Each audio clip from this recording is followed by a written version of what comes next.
जितना जितना ईश्वरीय याद में रहते हैं, हमारे संकल्प बहुत कम चलते हैं। अच्छा। संकल्प कम चलने के कारण हमारे में शक्ति जमा होती है, विल पावर जमा होती है। तो वो शक्ति जो है, वो जब हम अपनी कर्म इंद्रियों से कर्म करते हैं, तो जो काम समझो 4 घंटे में होना होगा, वो 2 घंटे में होता है। तो उसमें बहुत बचत होती है, क्योंकि फैक्ट्रीज आदि में भी खासी मेडिटेशन के क्लासेस चलाते हैं। अच्छा। तो उससे उन लोगों को काफ़ी फायदा होता है। अच्छा। तो ये बहुत आवश्यक है, जितना जितना समय की बचत करने के लिए ईश्वरीय याद में रह के आप कार्य करेंगे ना, आपको थकावट भी नहीं होगी कभी। ओके। नहीं तो हम ज्यादा कार्य करते हैं तो थक जाते हैं ना, परंतु ईश्वरीय याद में अगर कार्य करेंगे तो आपको थकावट नहीं होगी, क्योंकि हम शरीर से डिटैच होके पीछे उसको याद करते हैं। तो ये बड़ा फायदा होता है। दीदी, आप इतना बड़ा पदभार संभाल रहे हैं, ब्रह्मा कुमारीज की मैनेजमेंट कमेटी में भी है, महाराष्ट्र और आंध्र प्रदेश के जोन को भी संभाल रहे हैं।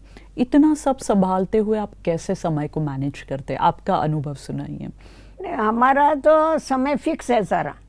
हम अपनी जो दिनचर्या है सवेरे से लेके रात तक, हम उसमें कभी भी हेर फेर नहीं करते हैं। कोई कार्यक्रम होता है या कुछ होता है, उसमें थोड़ा अदली बदली हो सकता है, परंतु वैसा जो दिनचर्या फिक्स किया है कि सवेरे से लेके हमारी लिंक बनी रहती है ईश्वर के साथ बुद्धि लगाने की।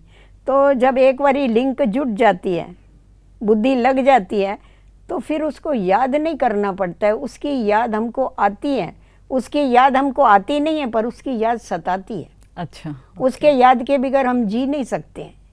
तो अपनी दिनचर्या को जब फिक्स कर लेते हैं, क्योंकि हमारी दिनचर्या तो है ही सब सेवाओं की। जब हम औरों की सेवा करते हैं, औरों को ईश्वर की याद दिलाते हैं, तो नेचुरल है हमको भी उसकी याद रहती है।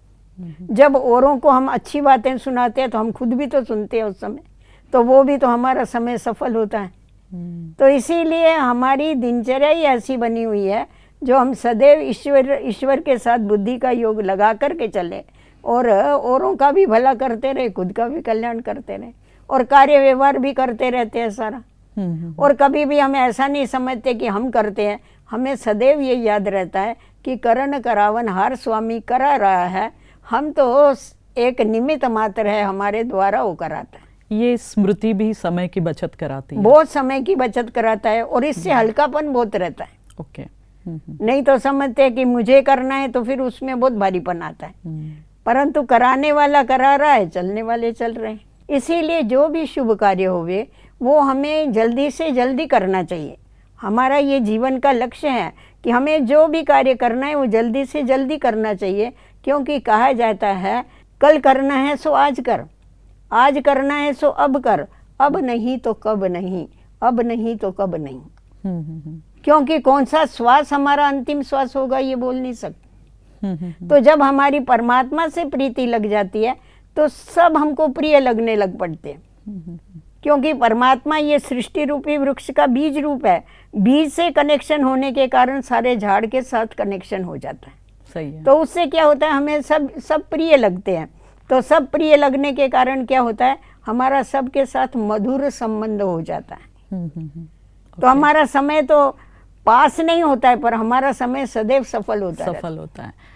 दीदी, आप इतने बिजी रहते हैं, कभी आपको ऐसे नहीं लगता कि मेरा इतना बिजी शेड्यूल है, थोड़ा एज के हिसाब से शरीर को भी रेस्ट मिले, थोड़ा समय शरीर के लिए भी हम दे? ऐसा कभी फील नहीं होता है कि आप पूरा दिन भर आप सेवाओं में रहते हैं? नहीं, अगर हम सेवा ही हमारे लिए रेस्ट है। ओके। अगर हम सेवा नहीं करेंगे तो हम समझेंगे अरे क्या फालतू टाइम जा रहा हमारा। सेवा ही रेस्ट है। क्योंकि जब हम औरों की सेवा करते हैं तो औरों की हमें दुआ मिलती है, तो उस दुआ से हमारा तन और मन दोनों भी तंदुरुस्त हो जाता है। ओके।